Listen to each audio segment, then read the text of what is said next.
बिलावल भुट्टो साहब के चैम्बर से आई हूँ और आते ही बड़ी सख्त मतलब तलब महसूस हो रही थी चाय की। ये देखिए मैंने रोटी बनाई है बड़ी अच्छी। अच्छा ये अच्छा पराठा है तंदूरी, अच्छा। छोटे से साइज़ का, बड़ा क्रिस्पी सा। ये देखें, और इसको मैं देसी तरीके से खाऊंगी। इसके देसी खाने का अपना ही मज़ा है। ये देखें मैंने इसको भिगो के डिप करके, बहुत ज़बरदस्त। अच्छा, इसका टेस्ट थोड़ा एक्सप्लेन करें ना कि ताकि आपके लफ्ज़ों से जो देखने।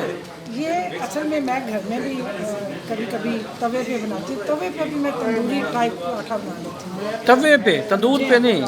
तंदूर घर में नहीं है ना, तो तवे को इस तरह करती हूँ कि मैं इसको आटे को मतलब जैसे उसका पेड़ा है उसको मैं बाकायदा रोटी की शक्ल दे के उसको बेल के अच्छी तरह, और उसके ऊपर मैं लगा देती हूँ तिल ढेर सारे। अच्छा जब तिल ढेर सारे लगाती हूँ तो वो के जायके में बड़ा फ़र्क आ जाता है, ज़ाहिर खूबसूरती भी होती है। वो और फिर मैं इसमें वो फिर वो निशान भी हैं, वो निशान जो भी डाले है, जाते हैं। वो उंगलियों से डाले जाते हैं ताकि एक तो ये कि वो खूबसूरती आ जाए रोटी की शेप में, और दूसरा ये कि तिल उसके ऊपर बैठ जाते हैं आराम से। फिर उसके जब मैं तवे के ऊपर रखती हूँ उसको बाकायदा यूँ करके नहीं मैं पटकती हाँ हूँ। अच्छा। उसका एक तरीका कार है। हाँ, वो कैसे? वो उसका ये है कि आपने अगर तंदूरी टाइप पराठा बनाना है या रोटी बनानी है तो तवे के ऊपर डायरेक्ट आप इस तरह नहीं डालेंगे। आप क्या करेंगे कि उसको, वो जो एक बना सा हुआ होता है। जिसको पंजाबी में कहते हैं छांड के रोटी, अच्छा रोटी को छांड के अच्छा उसके बाद फिर आपने छनने के बाद आपने उस पर पानी लगाना है जैसे तंदूरी लगानी है। अच्छा और पानी वाला हिस्सा जो है वो आपने आराम से तवे पर डाल देना। ठीक है। नतीजा ये होता है कि वो तंदूरी टाइप बस छोड़ दें बस। फिर आपने तवे को इस शेप में, वालेकुम अस्सलाम, प्लीज़ जारी रखो। ये देखें जैसे ये तवा है, समझ नहीं हाँ तवा हाँ हाँ हाँ। तो मैं अच्छा, तवे को उल्टा कर देती हूँ यूँ, उल्टा हो गया। रोटी नीचे नहीं गिरती। हाँ समझ गए, वो रोटी जो होती है वो नीचे नहीं गिरती कभी भी। ठीक है। वो ये सारा सिकाई इधर से भी हो जाती है और बेहतरीन। लेकिन मैम ये तो बड़ा मतलब प्रोफेशनल लग रहा है। मतलब मैं ये फील कर रहा हूँ कि ये आपने नहीं, किसी बड़े सीनियर बंदे ने, बावर्ची ने, या कि असल में मैंने उनसे थोड़ी सी हेल्प ये ली कि सारा बना के, तो उनका जो क्वेश्चन था उस पर मैंने डाल के फिर उसे लगा के मैंने कहा रोटी चूँकि वो ऊपर बैठे हुए थे तंदूर के, तो मैं तो ऊपर बैठ नहीं सकती थी।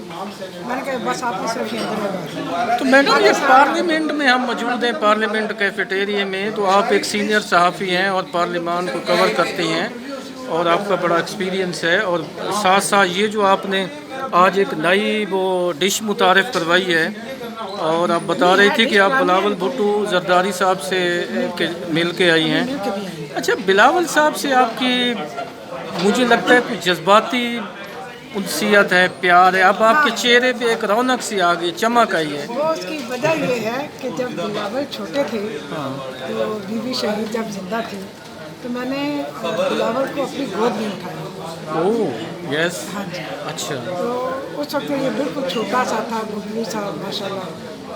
और ये बात मैंने बिलावल भुट्टो को भी बताई थी और मैंने कहा था कि यकीन ना आए तो शाह साहब से पूछिए, खुर्शीद शाह साहब से। अच्छा उन्होंने टाइट की, उन्होंने कहा हाँ ये इसको ऐसे मत देखना कि ये कोई छोटी सी नज़र आ रही है, इसकी काफ़ी उम्र है। तो मैंने तो आपकी मोहतरमा से भी इंटरेक्शन रही? ज़ाहिर है आप इतनी करीब, तो एक प्राइम मिनिस्टर के करीब पहुंची।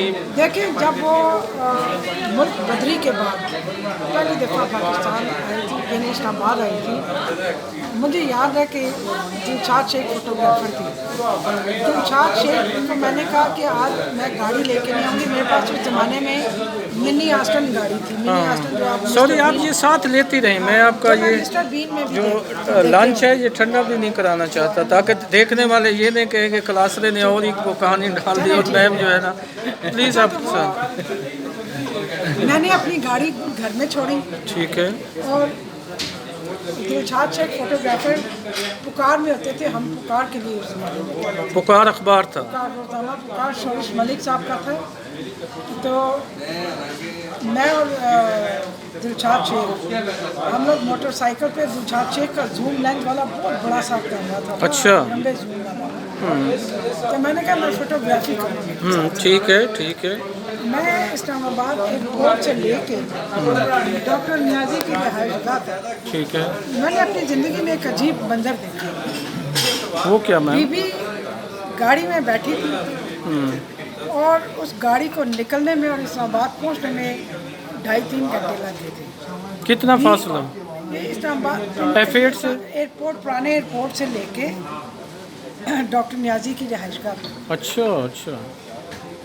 और 20 मन गुलपाशी होती थी सारे रास्ते। और मैंने वहाँ देखा जवान जो थे वो सीना को भी कर रहे थे, भुट्टो हम शर्मिंदा हैं, तेरे कातिल जिंदा हैं, भुट्टो हम शर्मिंदा। अच्छा, अब मैं आपको लास्टली आपको कंक्लूड कराता हूँ। बीबी यकीनन एक बड़ी लीडर थी, उनका एक अपना, अल्लाह उनके दर्जात बुलंद करे।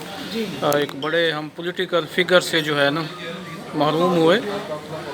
बिलावल में कोई करंट है, मतलब विरासत में एक लीडरशिप मिलना एक अलहदा बात है, और आगे अपने से मुझे लगता है ये अच्छा। हमारे यहाँ लोगों की खाम ख्याली है, वो अंडर एस्टिमेट कर रहे हैं।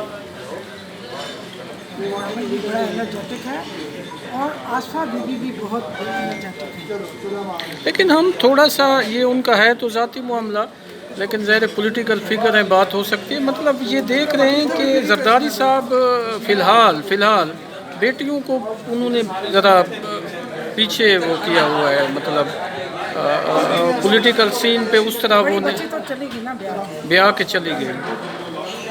तो अब आसपा बीबी जो हैं उनका एक आप कह रही हैं कि एक चांस मौजूद है।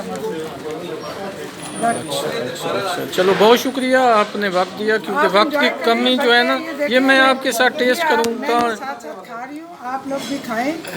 और ये मैंने भट्टी साहब को भी कहा है, भट्टी साहब भी खाएंगे, और बाकी दोस्त नुमान साहब बैठे हुए हैं। तो ये पार्लियामेंट में जो है ना, हम फिर ये मैम का जो बनाया हुआ पराठा है, तो आज हम जो है ना जाते जाते एक बात जल्दी अपने काम करने होते हैं हमें। मैं यहाँ पे जब खाना खाती हूँ तो मैं